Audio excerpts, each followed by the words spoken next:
الحمد لله وحده والصلاة والسلام على من لا نبي بعده اللهم صل على سيدنا محمد النبي المليح صاحب المقام الأعلى واللسان الفصيح وعلى آله وصحبه وسلم تسليما. Salam alaikum wa rahmatullahi wa barakatuh. Que la paix, la miséricorde et la bénédiction soient sur vous. Alors, dans la continuité de nos cours pour bien comprendre cette belle religion qu'est l'islam, religion de paix et d'amour par excellence, eh bien, on aborde aujourd'hui un sujet très important qui est le comportement ou encore les fruits de l'acte cultuel du croyant. On a déjà cité les piliers, les 5 piliers de l'islam.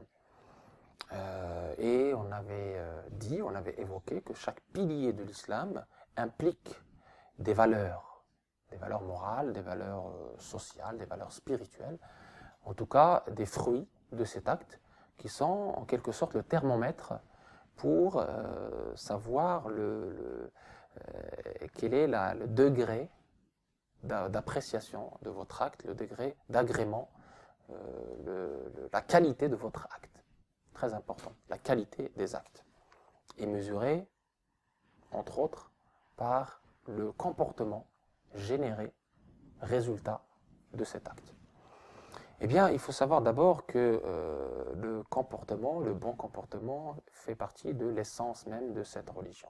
Puisque Dieu nous dit à propos de son prophète, tu as été envoyé, tu es certes d'un éminent caractère. Innaka la'ala khuluqin azim. Et dans un autre verset, il nous dit, tu as été envoyé comme miséricorde des univers. Et lui-même, le prophète sallallahu alayhi wa sallam a dit, j'ai été envoyé pour parfaire la noblesse de comportement, rapporté par le Bukhari dans l'Adab al-Mufrad. Et si on veut résumer, celui qui te dépasse en bon comportement te dépassera en religiosité.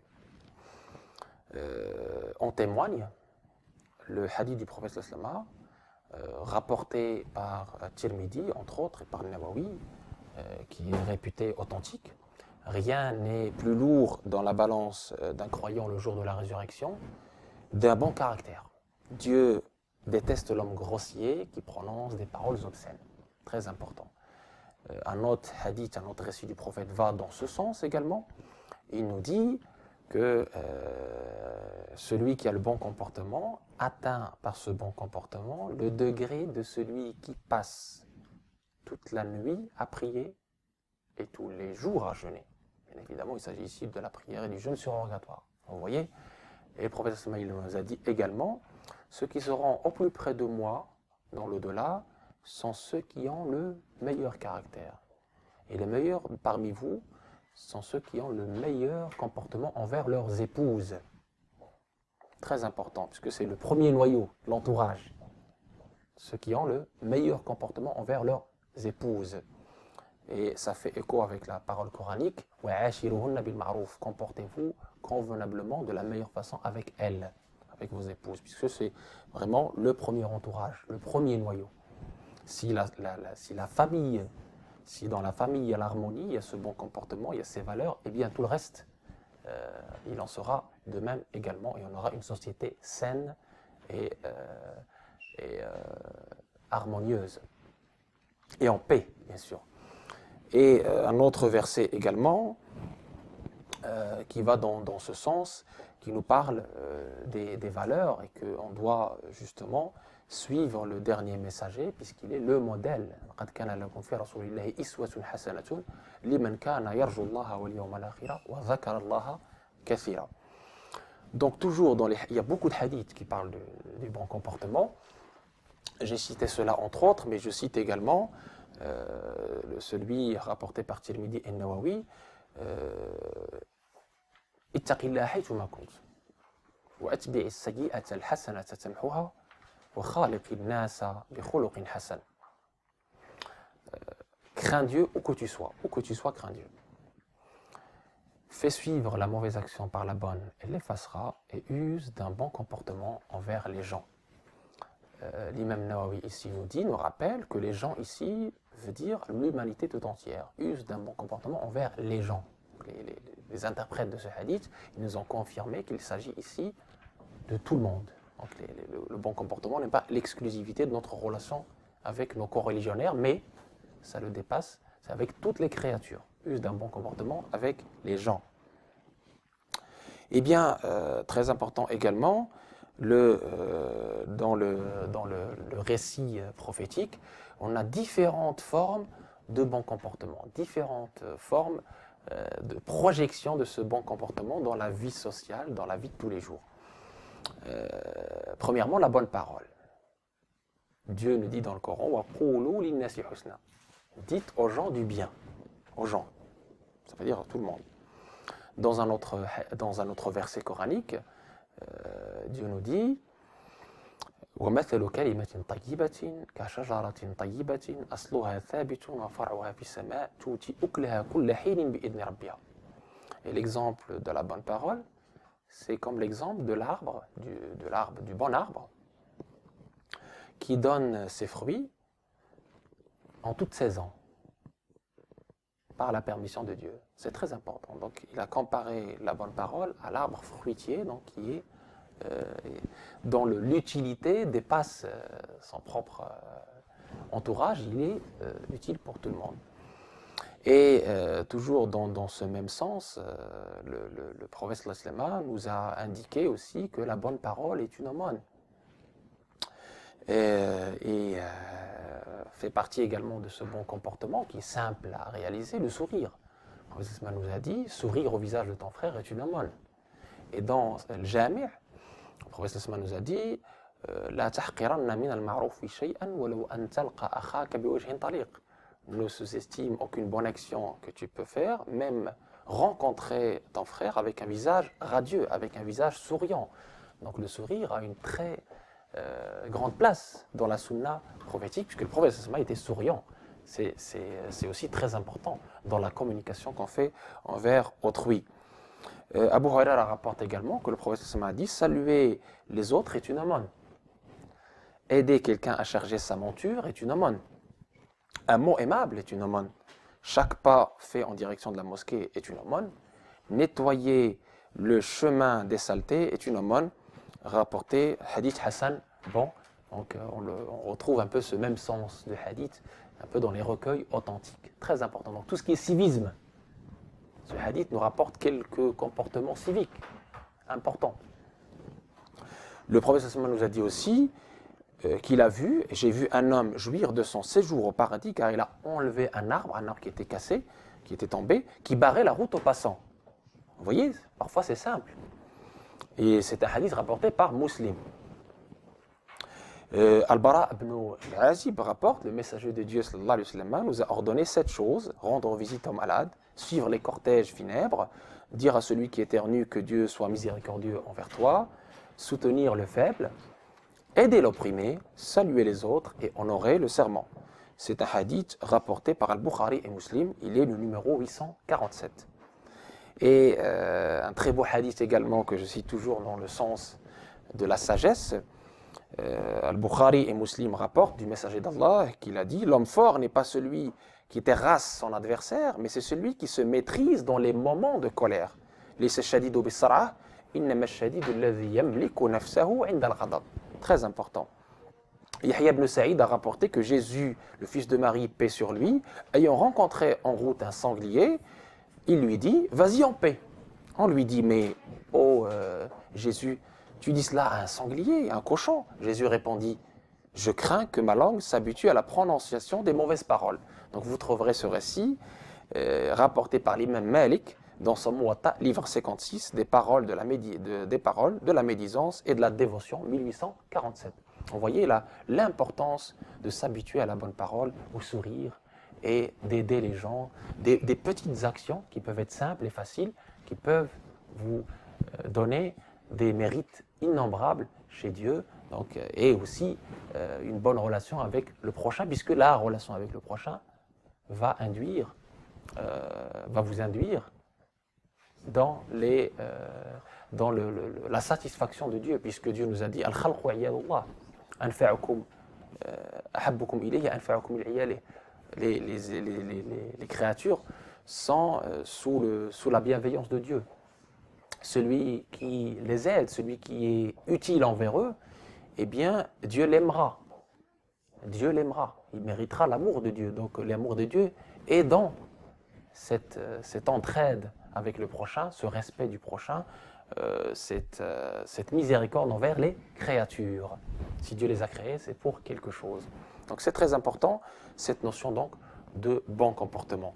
On va voir donc que ce bon comportement, il peut être issu, il peut être le fruit de chacune de nos actes, chacune de nos actions, notamment les actions cultuelles, les piliers de l'islam. Prenons la shahadatan, les deux témoignages qu'on connaît tous, ashhadu an la ilaha illallah wa ashhadu anna Muhammadan rasulullah sallallahu alayhi wa sallam, ils doivent nous donner une énergie positive qui est l'énergie du dhikr, l'invocation de Dieu, qui purifie l'âme charnelle, qui nous aide à dompter cette âme charnelle et ses désirs et ses passions, qui nous aide à la purifier pour qu'on puisse avoir l'âme pacifiée, nafs al-mutma'inna, qu'on puisse passer de l'âme instigatrice du mal, nafs al-ammara bis-sou', vers l'âme qui blâme, nafs al-lawwama, selon le terme coranique, jusqu'à l'âme apaisée, parce qu'elle a été purifiée. Dieu nous dit, par l'âme et celui qui l'a façonné, a atteint le succès celui qui l'a purifié. Donc purifier l'âme, c'est ici un ordre coranique. On l'a déjà dit plusieurs fois, nos deux âmes, nos deux ennemis invisibles sont notre âme charnelle et Satan. Pour les vaincre, il n'y a pas mieux que le zikr, que se rappeler Dieu, se remémorer Dieu.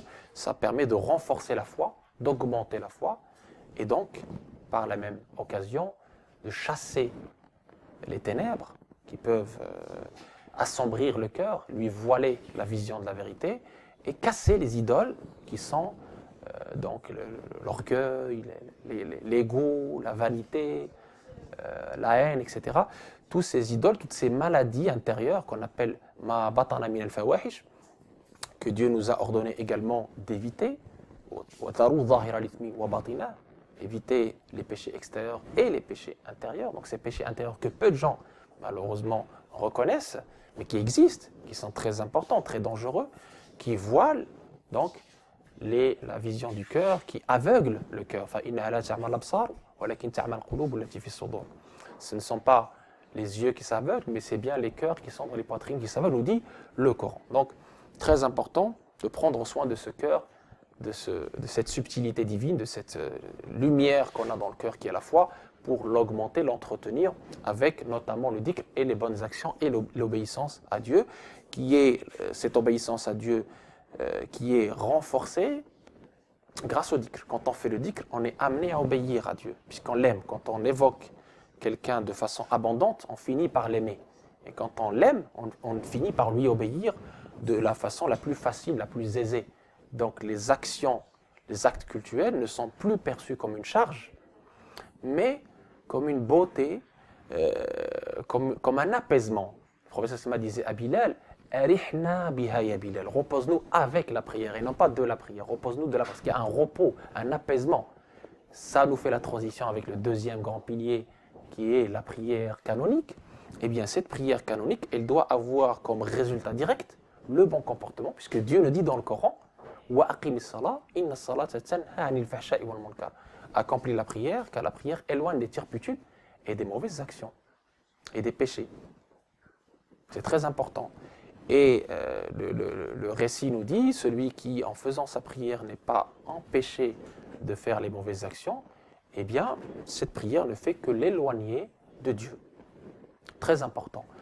Et je cite ici le fameux hadith Qudsi qui nous parle de cette merveilleuse école qu'est la prière et de ses résultats, de ses fruits, qui doivent être toujours dans nos objectifs principaux, parce que les actions, nos actes ne sont pas des formes mortes, ne sont pas simplement une gymnastique physique, mais c'est surtout quelque chose qui doit nous amener à parfaire notre comportement. Si elles sont faites par la bonne intention pour Dieu, la pureté de l'intention pour Dieu, et qu'elles sont faites correctement, ces actes cultuels qu'on fait doivent nous amener à connaître Dieu, à connaître notre prochain, à avoir le meilleur comportement. D'accord? Très important. Et donc le hadith Qudsi que je cite, qui est merveilleux, qui nous donne les conditions d'agrément de la prière canonique. Là, je parle de l'école de la prière. Je vais parler après de l'école du jeûne, puis de l'école de la zakat, puis de l'école du hajj. Donc, pour vous expliquer, preuve du Coran et de la Sunna à l'appui, que nos actes cultuels qu'on fait ne sont pas un habit qu'on met dans des occasions, ne sont pas une gymnastique dénuée de tout esprit, mais ils sont surtout, pour nous, des armes, un approvisionnement contre Satan, contre l'âme charnelle, pour justement nous amener à parfaire notre comportement et à être dans l'adoration réelle du Dieu l'unique et non pas dans l'ostentation et non pas dans la nourriture de l'ego. Donc, innama ataqabbalu salat. يقول الله تبارك وتعالى في الحديث القدسي. Et là, je cite un hadith qudsi, ça veut dire que c'est le prophète qui l'a dit, mais le sens vient de Dieu. Innama ataqabbalu salat. Donc, le prophète sallallahu nous dit, Dieu nous dit, innama ataqabbalu salata mimman tawada'a biha li'azamati. Je n'accepte la prière que de celui qui l'a fait par humilité à ma majesté. Walam yastatil ala khalqi, et qui ne se montre pas agressif avec mes créatures. Walam yastatil ala khalqi wa qata'a an-nahara fi dhikri, et qu'il occupe son temps avec mon invocation. Walam yabit musirran ala ma'siyati, et qui n'insiste pas sur ma désobéissance. Les croyants, quand ils font une erreur, ils reviennent à Dieu par le repentir sincère. وَرَحِمَ الْمُصَابَ وَالْأَرْمَلَةَ وَالْمِسْكِينَ وَابْنِ السَّبِيلِ, et qu'il se montre miséricordieux envers la veuve, envers les démunis, envers le prisonnier, envers les personnes, on va dire, les plus faibles. فَذَلِكَ نُورُهُ كَنُورِ الشَّمْسِ, celui-là, sa lumière est comme celle du soleil. أَسْكْلِئُ عِنَايَتِي وَأَسْتَحْفِظُهُ مَلَائِكَتِي, je la mets sous la bienveillance, sous ma bienveillance et sous la protection de mes anges. أَجْعَلُ لَهُ فِي الظُّلْمَةِ نُورًا, je lui mets dans les ténèbres une lumière. وَفِي الْجَهَالَةِ حِلْمًا, et dans les moments de colère, une patience, une magnanimité. وَمَثَلُهُ فِي خَلْقِي كَمَثَلِ الْفِرْدَوْسِ فِي الْجَنَّةِ, et son exemple parmi mes créatures est l'exemple du Firdaus, le plus haut degré, au paradis, dans le paradis. Très important, donc il faut voir l'influence, l'impact positif de la prière dans notre vie tous les jours, et il doit nous faire changer de comportement. D'habitude, si on a des mauvaises habitudes, on la change vers les bonnes habitudes. C'est le thermomètre qui vous permet de savoir que l'école de la prière a bien donné ses bons fruits. Ensuite, l'école du jeûne. Prenons l'école de Siyam, le jeûne. Le prophète nous dit que le Siyam est junnah, c'est une protection, un bouclier.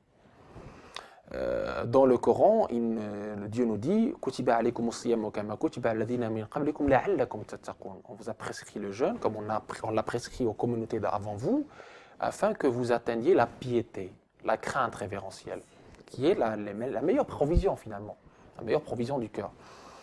Eh bien, ce jeûne-là, comme vous pouvez le deviner, c'est une école qui nous apprend d'abord et avant tout la patience, la compassion, puisqu'on va sentir la douleur de la faim et de la soif qu'endurent nos frères et sœurs qui n'ont pas eu notre chance, qui sont démunis, d'accord, qui sont éprouvés par la pauvreté ou par la dureté de la vie, et donc on est en train de sentir leur souffrance.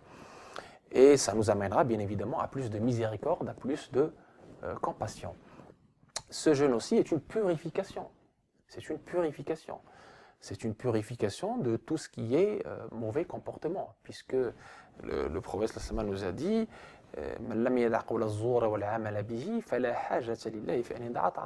celui qui en jeûnant ne s'empêche pas le mensonge, le faux témoignage, etc., Dieu n'a pas besoin qu'il se prive pour lui de nourriture et de breuvage. Donc c'est très important de savoir quelle est l'essence et le sens du jeûne.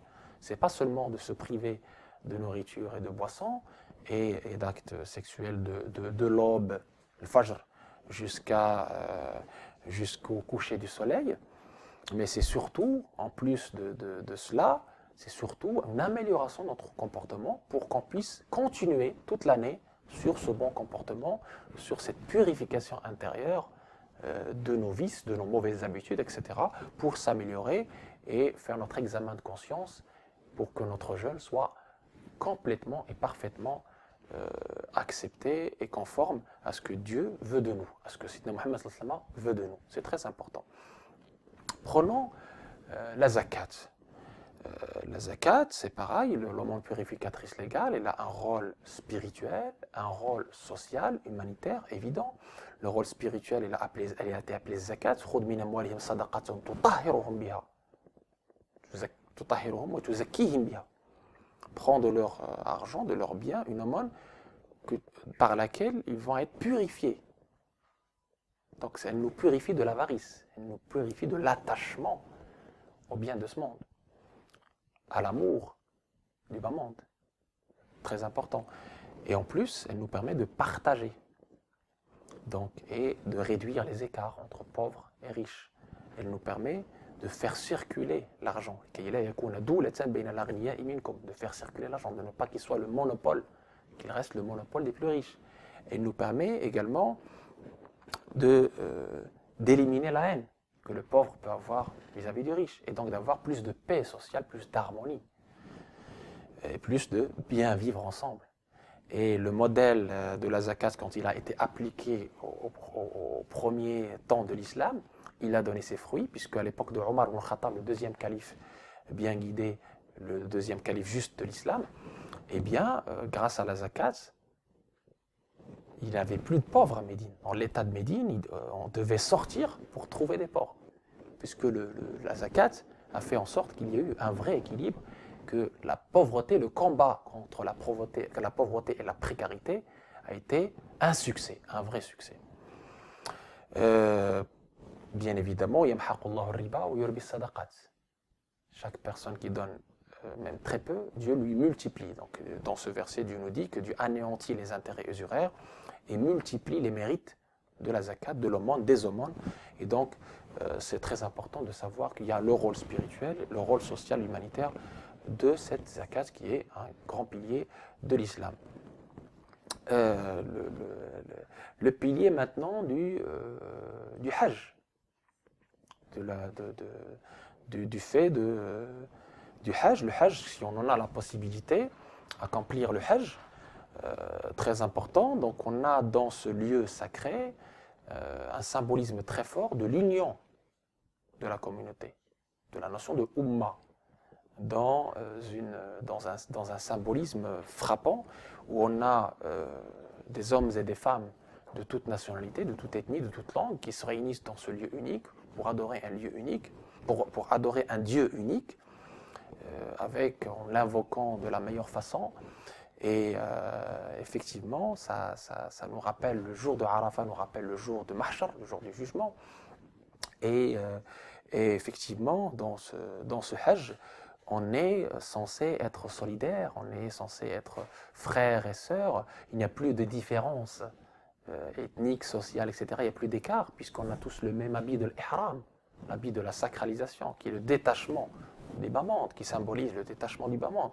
On est tous dans ce même lieu, en train d'invoquer le Dieu unique, avec ses paroles sublimes. On est tous concentrés, orientés vers Dieu l'unique, et on est tous en train de se repentir et de lui demander le bien dans ce monde et dans l'autre.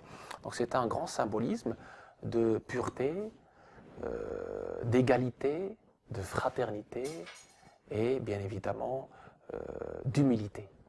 Parce qu'on est dans cet habit-là qui est l'ihram, l'habit de l'ihram, vraiment dépourvu de tout finalement et orienté vers Dieu. Donc très, très important ce symbolisme, et Dieu nous dit dans le Coran الحج أشهر معلومات فمن فرض فيهن الحج فلا رفث ولا فسوق ولا جدال في الحج. Le hajj, c'est un nombre prescrit de mois. Celui qui va accomplir le hajj, eh bien, il doit s'empêcher toute parole futile, toute perversion, tout péché, etc. Donc il y a une sacralité du lieu, une sacralité du moment, une sacralité de cette adoration importante. Et évidemment, ça nous impose un comportement qui va avec cette sacralité. Donc on vient de voir brièvement, bien sûr, on peut dire encore beaucoup de choses, mais on vient de voir brièvement que les 5 piliers de l'islam, shahadatan, salat, siyam, zakat et hajj, doivent nous amener aux valeurs les plus nobles, doivent nous amener à plus de méditation envers ce que Dieu veut de nous et doivent avoir comme résultat direct le bon comportement avec le prochain pour que, effectivement, on puisse réaliser ce que Dieu veut de nous, ce que sinon ça veut de nous, et l'essence même et le sens de son message qui est nous purifier et nous mener vers le bon comportement avec d'abord notre entourage et ensuite toute la société. Quand je dis notre entourage, ça commence par les parents. Il y a plusieurs versets qui incitent bien évidemment à la bienveillance envers les parents, au bon comportement envers les parents. On va voir ça, on va peut-être réserver une séance à cela. Le comportement envers le voisin, très important. Le prophète a beaucoup recommandé la bienveillance et le bon comportement envers le voisin. Il y a même une femme à qui on est venu... on a raconté ce qu'elle a fait, ce qu'elle faisait comme bonne action, mais malheureusement, elle avait un mauvais comportement avec ses voisins. Le prophète il a dit « Hiya fi nar, elle est en enfer ». C'est très important d'avoir ce bon comportement avec le voisin, quelle que soit la religion du voisin. Donc le prophète nous l'a répété, nous l'a rappelé, les compagnons l'ont rappelé. Jibril n'a pas cessé de me recommander le voisin au point que j'ai cru qu'il allait lui donner des droits dans l'héritage. C'est ce que nous dit le prophète. Et ici, voisin, toute religion confondue, puisque le prophète lui-même avait un voisin juif qui a pris soin de lui. Et plusieurs compagnons étaient dans le même cas. Quand il avait quelque chose, ils partageaient avec lui. Il y avait vraiment une très bonne relation de voisinage, c'est très important. Et ensuite, évidemment, tout ce qui est lien de parenté, très important. C'est la rahim, le fait de renouer avec tous nos proches parents. Et au-delà, bien évidemment, les collègues, etc. Donc tout ce que le Coran nous a enseigné à ce niveau-là est très important et plein de bon sens et de bonne sagesse pour une société avec le bien vivre ensemble. Donc voilà ce qu'on peut dire à ce sujet-là. Bien sûr, c'est un sujet qui peut être développé en plusieurs heures.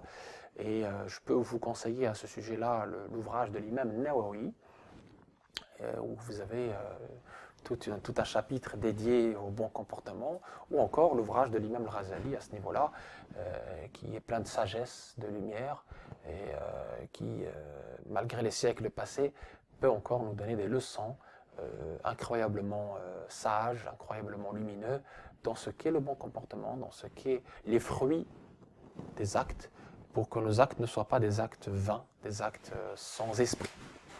Voilà ce qu'on peut dire. Merci.